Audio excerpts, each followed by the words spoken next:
कक्षा 12 के सभी विद्यार्थी ये देख लीजिए आपका अंतिम पेपर है। यहाँ पर प्रैक्टिस पेपर है जो श्रृंखला चल रही है, मोस्ट इंपोर्टेंट पेपर प्रोवाइड करा रहा हूँ। ओनली 4 पेपर है, चारों पेपर को कंप्लीट करिए और टॉपर बनिएगा। ठीक है, जिन बच्चों को वास्तव में अच्छे से पढ़ाई करना है और मेहनत करनी है, इन पेपरों से आप अच्छे से नंबर प्राप्त कर सकते हैं, क्योंकि समय कम है। ठीक है, कोर्स का टाइम नहीं है अपने पास, अपने को खास चीजें ही पढ़नी पड़ेगी। और इनमें 4 पेपर जो दे रहा हूँ इनमें समाहित कर दिए वो IMP चीजें। ठीक है, आवेशित खोखले गोले के अंदर विद्युत क्षेत्र का जो मान होता है वो 0 होता है। ताप बढ़ाने पर प्रतिरोध घटता है अर्धचालक का, यहाँ से तीसरा हो जाएगा। ये चौथा है कुंडली का प्रतिरोध। 5वां जो है ये यहाँ पर आ जाएगा। संधारित्र अपने से गुजर जाने देता है तो केवल AC को। ये आपका देख सकते हैं यहाँ पर क्वेश्चन नंबर पहला है, ये दूसरा है, तीसरा चौथा तक हो गया है। इसके बाद में यहाँ पर 5वां छठा हो गया है। किसी अर्धचालक का ताप बढ़ाने पर उसकी चालकता बढ़ जाती है। ठीक है, ज्यामितीय छाया में प्रकाश की अपतिक्रमण की घटना को विवर्तन कहते हैं। प्रत्यावर्ती धारा मापने के उपकरण धारा के उसमें प्रभाव पर आधारित होते हैं। दर्पण के ध्रुव से मुख्य फोकस तक की दूरी फोकस दूरी कहलाएगी। उच्च तरंगों की खोज डी ब्लॉगली ने की थी। नाभिक में न्यूट्रॉन का द्रव्यमान लगभग प्रोटॉन के द्रव्यमान के बराबर होता है। यहां से आप ध्यान से देख सकते हैं, ये हो गया इतना। किसी दर चुंबक के कारण निरक्षीय स्थिति में चुंबकीय क्षेत्र की तीव्रता का आपका यहाँ पर देख सकते हैं पहला मिलान। बढ़िया से करो, मोस्ट चीज आपको बता रहा हूं, है ना। किरचॉफ का द्वितीय नियम, किरचॉफ का जो द्वितीय नियम है ऊर्जा संरक्षण के नियम के बराबर होगा। धारावाही वृत्तीय लूप के केंद्र पर चुंबकीय क्षेत्र की तीव्रता, तो ये आपका तीसरा हो जाएगा। प्रेरण प्रतिघात ओमेगा L आ जाएगा, ये हो जाएगा। 5वें की बात करें तो आभासी,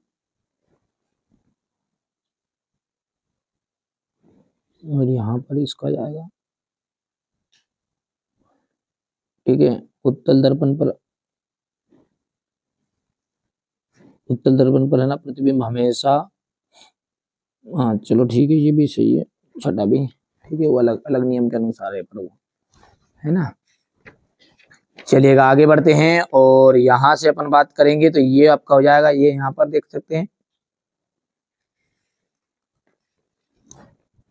एक वाक्य में उत्तर है। तो पहला क्या है, धातुओं में ऊर्जा अंतराल का, धातुओं में ऊर्जा अंतराल का अंतराल कितना होता है। तो धातु अंतराल होता जो होता है 0। कितना होता है, 0 होता है। ठीक है भैयू, अगला क्या है अपना इसमें कि इन प्रकार के अर्धचालक में बहुसंख्यक आवेश वाहक क्या होता है, मुक्त इलेक्ट्रॉन।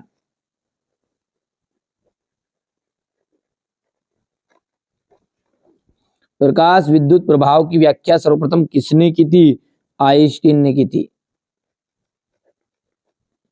व्यतिकरण के किस प्रभाव के प्रकाश स्रोत आवश्यक होते हैं, तो कला संबद्ध, और 5वें का आपको लिख देना है यहाँ पर समय परिवर्तनीय।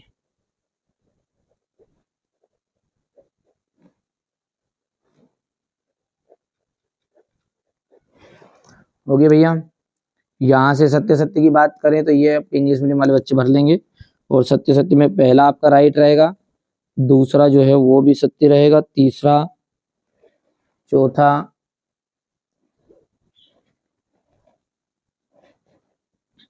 क्या है आपका, वो भी सत्य रहेगा, और 5वां जो है वो आपका असत्य रहने वाला है। ठीक है भैया, चलिए इसके बाद में हमारे बच्चे, ये इंग्लिश मीडियम वाले बच्चे यहाँ से भरेंगे।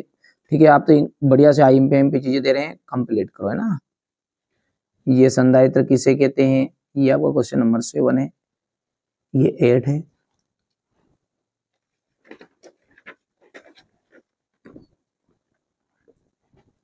यहाँ पर भी क्वेश्चन नंबर 9, क्वेश्चन नंबर 9 के बाद में क्वेश्चन नंबर 10, ये 11,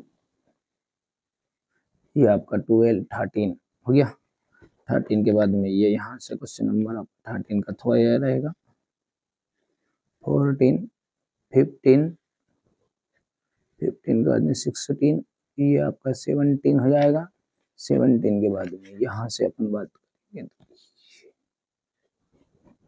यहाँ से फिर ये क्वेश्चन